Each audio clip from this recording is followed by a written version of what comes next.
Picture this. You're sitting in your office on the 14th floor of a glass tower in Hong Kong. It's a Tuesday in January. You open your laptop. There's an invitation to a video call, urgent, confidential, from the chief financial officer in London. You click join, and there they are, the CFO, the CEO, the marketing director, 4, maybe 5 senior executives, all looking at you through their webcams. You see their faces, you hear their voices, you watch them shift in their chairs, sip their coffee, adjust their glasses. They give you one simple, urgent instruction. Transfer $25 million to these 5 bank accounts. It's a confidential acquisition, time sensitive. The CEO looks you dead in the eye and says, "We're counting on you." So you do it. 5 transfers, 5 accounts, $25 million, gone in under 90 seconds, and you feel good. You did your job. Your bosses asked, and you delivered. But here is the part that should keep you awake tonight. Those people on that call, they didn't exist. Not one of them. The room was empty. The CFO was a rendering engine. The CEO was a mathematical prediction of what a human face should do next. Every blink, every pause, every sip of coffee, calculated by an algorithm trained on publicly available footage. You just handed $25 million to a ghost, and you did it with a smile. Welcome to Wealth Crime Lab. Tonight, we're pulling apart the most sophisticated AI heist ever recorded, layer by layer, frame by frame, until there's nothing left to hide behind. Arup, if you haven't heard the name, you've seen their work. The Sydney Opera House, the Beijing Bird's Nest, the Crossrail tunnels beneath London. They're one of the most respected engineering firms on the planet. 18,000 employees, offices in 34 countries, projects that reshape skylines. In January 2024, a finance employee in Arup's Hong Kong branch received a message. It appeared to come from the company's UK-based chief financial officer. The subject line referenced a confidential transaction. The employee was cautious. He'd been trained to spot phishing. He nearly ignored it. But then came the follow-up, a video call invitation. Join this briefing, it's urgent. And when he clicked that link, he saw exactly what he expected to see. His CFO, sitting in what looked like the London office, flanked by colleagues he recognized. Faces he knew, voices he'd heard in meetings before. What happened next lasted roughly 40 minutes. During that call, the Deepfake executives discussed the acquisition target. They referenced internal details, project names, division structures, things that would only make sense if you worked there. They asked the employee about his weekend. The CFO made a dry joke about London weather. And then, near the end, the instruction. Wire $25 million across 5 Hong Kong bank accounts. The money was needed before the close of the London business day. The employee processed the transfers, 15 in total, spread across the 5 accounts. He hung up the call, logged the transactions, and went home. It wasn't until several days later, when the real CFO had no idea what he was talking about, that the first crack appeared. The employee had done everything by the book. He'd verified faces, confirmed voices, followed the chain of command. And every single verification was a lie generated in real time by a machine. Rob Gregg, Arup's chief information officer, said it plainly to the World Economic Forum a year later. "We are biologically wired to trust what we see and hear. That is exactly the vulnerability these attackers exploited." This wasn't a failure of security protocols. It was a failure of the human senses themselves. So who builds a heist like this? Not a lone hacker in a basement. This was a production, a months-long operation with a team, a budget, and a methodology that would make a Hollywood studio jealous. The attack chain had 5 stages. Stage 1, spear phishing, a targeted email crafted to look like internal Arup communications designed to establish a thread the victim would trust later. Stage 2, reconnaissance. The attackers spent weeks, possibly months, harvesting publicly available data. Conference recordings on YouTube, keynote speeches, podcast appearances, LinkedIn profiles, annual reports with executive headshots. Every frame of video, every second of audio, every photograph was fuel. Stage 3, voice cloning. Using as little as 3 minutes of clean audio, modern AI can replicate a human voice with 95% accuracy. The pitch, the rhythm, the way someone pauses before a difficult word, all of it captured, modeled, and reproduced on demand. Stage 4, face generation. This is where the deepfake itself is built, and it's powered by a technology called GANs, Generative Adversarial Networks. 2 neural networks locked in an arms race. The generator creates a synthetic face. The discriminator tries to spot the fake. They do this millions of times per second, evolving, refining, until the discriminator can no longer tell the difference. When the machine that was designed to catch fakes can't catch the fake, that's when it's ready for deployment. But the Arup attackers went further. They didn't fake one face, they faked an entire boardroom. Multiple executives, each with their own voice model, each with their own facial rig, each running simultaneously on a video call. In real time. That requires serious compute power, the kind you can now rent by the hour on the dark web. Stage 5, execution, the video conference itself. And here's what separates this from every deepfake you've seen on social media. This wasn't a pre-recorded clip. This was live, interactive. The fake CFO responded to questions in real time. He adapted to the conversation. When the employee made small talk, the AI made small talk back. The latency was imperceptible. During those 40 minutes, the AI executives didn't just talk business. They asked about the employee's weekend. One of them appeared to drink water. Another adjusted their collar. These micro-behaviors weren't accidental. They were engineered.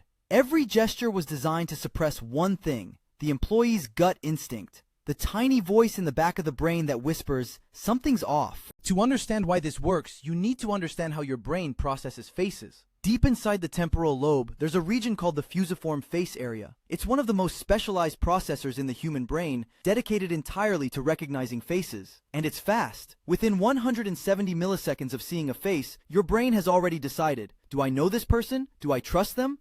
That speed is the vulnerability. Your brain makes a trust decision before your conscious mind has even finished processing the image. Deepfakes exploit the gap between perception and analysis. By the time your rational brain catches up, your emotional brain has already filed the face under trusted colleague. The decision is made, the money is sent. Now multiply that by 5 faces on a call, each one reinforcing the others. Social proof, one of the most powerful psychological triggers known to behavioral science. You don't just see your CFO, you see your CFO surrounded by colleagues who are all acting normally. If something were wrong, surely one of them would say something, right? The attackers understood this. They weren't just building a technical system, they were engineering a psychological environment. The small talk wasn't filler, it was calibration. The joke about the weather wasn't humor, it was a trust accelerant. Every human moment on that call was manufactured to disarm the only detection system that mattered, human intuition.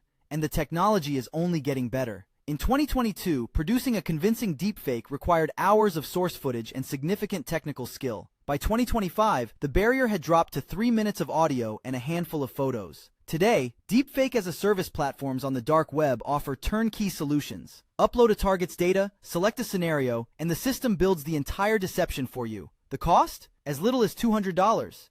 That number should terrify you, not because of what it costs, but because of what it implies about volume. When the price of a weapon drops to $200, it's no longer a weapon for specialists. It's a weapon for everyone. When the real CFO opened his laptop in London the following week and saw the transaction log, the money had already been moving for days. $25 million, fragmented into hundreds of smaller transfers, scattered across a network designed to be untraceable. The first layer was traditional. Hong Kong bank accounts controlled by shell companies registered in jurisdictions with minimal disclosure requirements. But the second layer was newer and far more dangerous. Within hours of hitting those first accounts, the funds were converted to cryptocurrency, Bitcoin, Ethereum, and Tether, and fed into digital mixing services. A crypto mixer does exactly what it sounds like. Imagine pouring a glass of red wine into a swimming pool of red wine. Your wine is still in there, but try finding it. The mixer takes thousands of transactions from thousands of sources, tumbles them together, and spits them out the other side with no connection to the original sender. The trail doesn't go cold, it never existed. Hong Kong police launched an investigation immediately. 6 arrests were made in the months that followed, but as of early 2025, the bulk of the $25 million has not been recovered. The mixing services did their job. The phantom trail led everywhere and nowhere simultaneously. And here's the part that the headlines missed. This wasn't an isolated incident. Deepfake fraud attacks rose 2,100% between 2022 and 2025. In the United States alone, deepfake-related corporate fraud drained an estimated $1.1 billion in 2025, triple the $360 million lost the year before. This isn't a crime wave. It's an industry. To understand the scale of what's coming, you need to go where the tools are sold. The dark web. Not the theatrical version from the movies, no skull logos in green text. The real dark web looks like Amazon. Clean interfaces, customer reviews, refund policies. In 2025, Deepfake as a service exploded. Platforms emerged offering full-stack fraud toolkits, voice cloning, face generation, live video manipulation, even AI-powered script writing that researches the target company and generates believable dialogue. The sellers offer technical support, tutorials, some even guarantee a minimum success rate or your money back. But the most chilling product isn't the deepfake engine itself, it's the data packages. Right now, there are active lists being sold on these marketplaces. Curated dossiers on corporate targets, employee names, org charts, voice samples harvested from earnings calls, facial data pulled from social media. They call them identity kits. And they're organized by company, by department, by vulnerability score. During the 2025 election cycles globally, demand for deepfake tools surged 40%. But elections were just the headline. The real growth was corporate. Financial services, law firms, family offices managing generational wealth. The targets aren't random. They're selected with the same rigor that a private equity firm uses to pick acquisitions. And the workforce is globalizing. Cybersecurity researchers at Cybersecurity documented a 40% increase in darknet forum activity related to deepfake fraud tooling in 2025 alone. Freelance operators advertise their services the same way a graphic designer would, portfolio included. I do face swaps, voice clones, and live video calls. 5 years experience, available for corporate and political projects. As you watch this screen right now, someone is building a version of you, not to post online, not to make a funny video, to sit in a boardroom that doesn't exist, say words you never spoke, and authorize transactions you'll never know about, until it's too late. We've entered an era where seeing is no longer believing, where the most dangerous weapon isn't a gun or a piece of malware. It's a perfectly rendered human face saying exactly what you need to hear. After the attack, Arup CIO Rob Grieg made a decision that was unusual in corporate cybersecurity. He talked about it publicly. He went to the World Economic Forum and told the whole story. Not to manage reputation, but because, as he put it, transparency is the only defense that scales. If every company that gets hit stays silent, the attackers learn, but the defenders don't. So what do? First, establish verification protocols that exist outside the channel of attack. If a video call requests a financial transaction, confirm it through a separate pre-agreed method, a phone call to a known number, a code word, a physical token. The deepfake can own the video call. It cannot own every communication channel simultaneously. Second, assume the call is fake until proven otherwise. That sounds paranoid. It is paranoid, and in this landscape, paranoia is the appropriate response. The old model of trust but verify is dead. The new model is verify again, then maybe trust. Third, train your intuition, not just your software. The employee at Arup was well trained. He knew what phishing looked like. What he didn't know was that the next generation of attacks wouldn't arrive in his inbox. They'd arrive wearing his boss's face.